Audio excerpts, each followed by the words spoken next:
할렐루야. 2021년 7월 13일입니다. 화요일입니다. 오늘 예수님의 친언 두 번째 꼭지는 모든 의를 이루라. 모든 의를 이루라.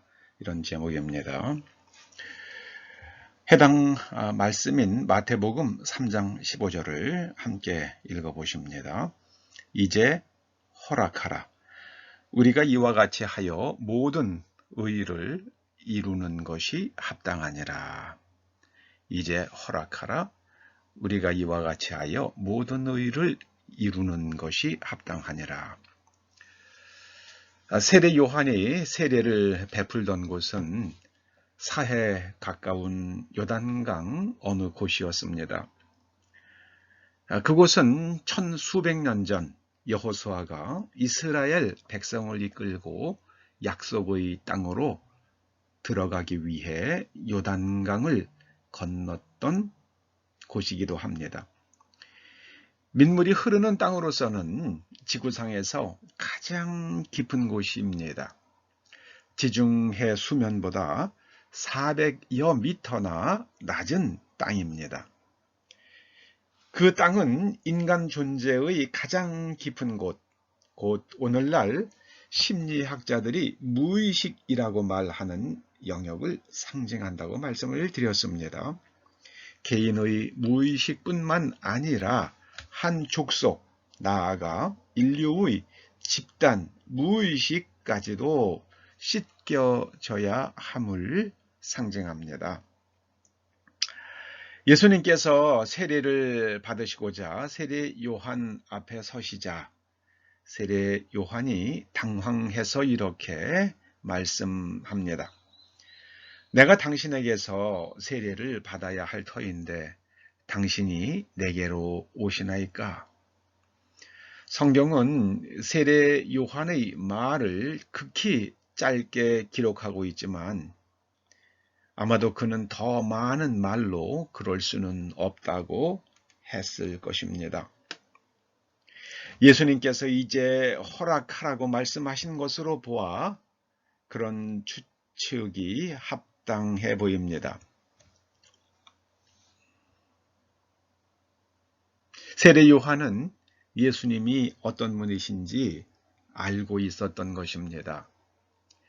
예수님의 어머니 마리아와 세례 요한의 어머니 엘리사벳이 친족간이었으니 성장하면서 서로 간에 알 수 있었을 것으로 짐작해 봅니다. 그럴 수 없다는 세례 요한에게 예수님께서는 이제 그만 세례를 행하자 하시면서 그 이유를 이렇게 말씀하십니다. 우리가 이와 같이 하여 모든 의를 이루는 것이 합당하니라. 우리가 이와 같이 하여 모든 의를 이루는 것이 합당하니라. 우리말 성경이 의로 번역한 헬라어 디카이오시네는 생각할수록 정말 많은 것을 깨닫게 하는 단어입니다.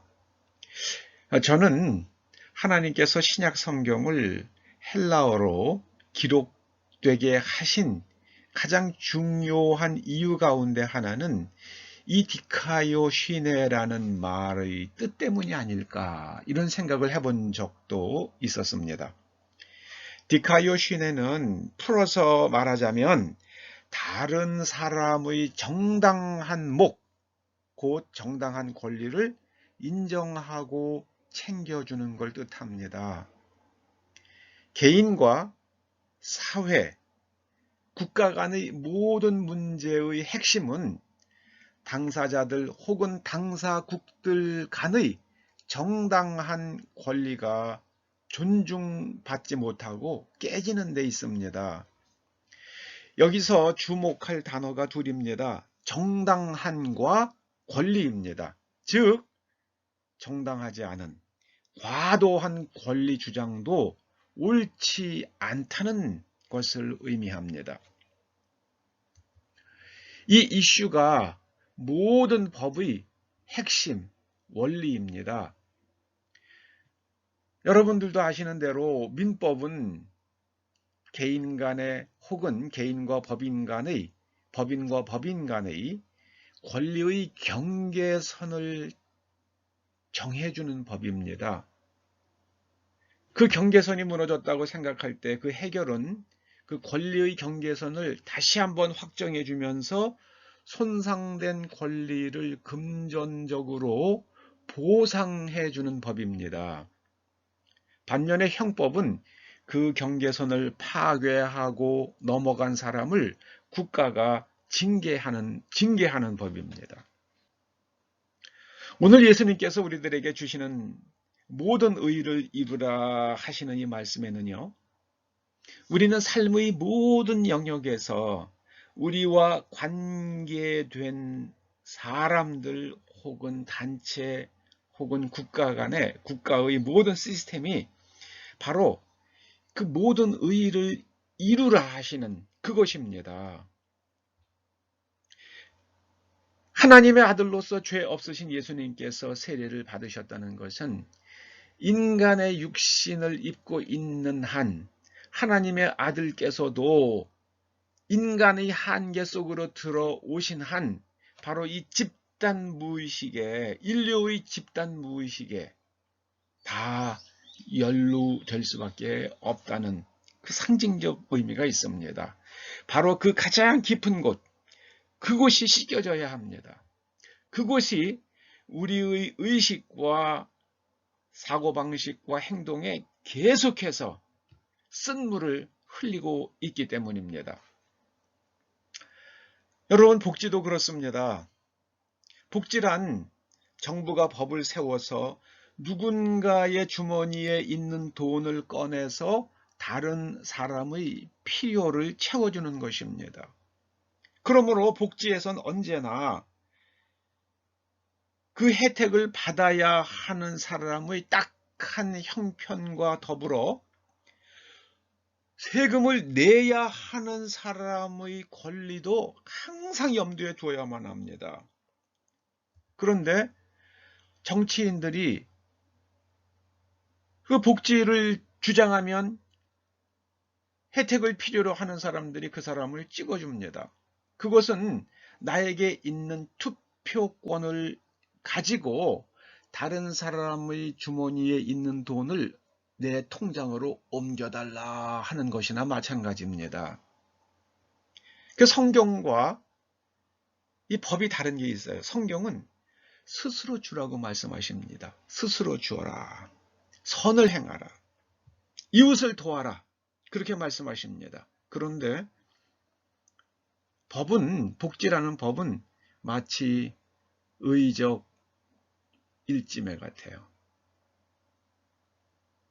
어려운 사람을 도와주기 위해서라 그러면 도둑질도 강도도 의자를 붙여주는 게 한국인의 의식입니다.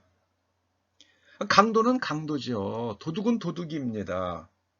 아무리 좋은 뜻으로 했다 하더라도 도둑질은 도둑질이고 강도는 강도입니다.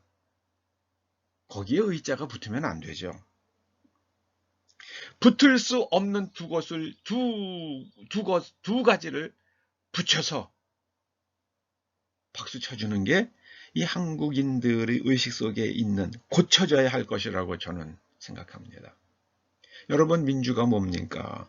민주란 사람이 중요하니까 모든 생각과 결정의 중심에 항상 사람을 놓고 고려하자. 그런 관점이 민주죠. 그런데 여기에 주의가 붙으면 이 데모크라시가 되면 때가 정의라는 겁니다. 때. 옳은 게 옳은 거지 때가 옳은 것이 아닙니다. 여기에 민주주의의 깊은 딜레마가 있습니다. 때의 힘이 작동하기 시작하면 그 사회는 반드시 혼란스러워지고 인간의 삶은 파괴됩니다. 옳은 게 옳은 것이지 때가 옳은 것이 아닙니다. 집단이 옳은 것이 아닙니다. 다수가 옳은 것이 아닙니다. 오늘 주님께서 우리들에게 말씀하십니다. 삶의 모든 영역에서 다른 사람의 정당한 권리를 헤아리고 지켜주되 다른 사람의 정당한 권리를 해하는, 파괴하는 과도한 권리 주장은 제한하라. 모든 의를 이루라 하시는 그 말씀의 깊은 뜻입니다. 기도하시겠습니다. 아버지 하나님, 오늘도 우리가 만나는 사람들 혹은 운전하면서 또 부딪히게 되는 다른 운전자들, 그들의 모든 정당한 권리를 생각하면서 우리가 우리의 사고의 가장 깊은 곳을 하나님의 말씀으로 재구조화하고, 그리고 다른 사람의 정당한 권리, 특별히 우리 가족, 그리고 형제, 친구, 내 이웃의 정당한 권리를 생각하면서 살게 하여 주시옵소서. 예수님의 이름으로 기도드립니다. 아멘.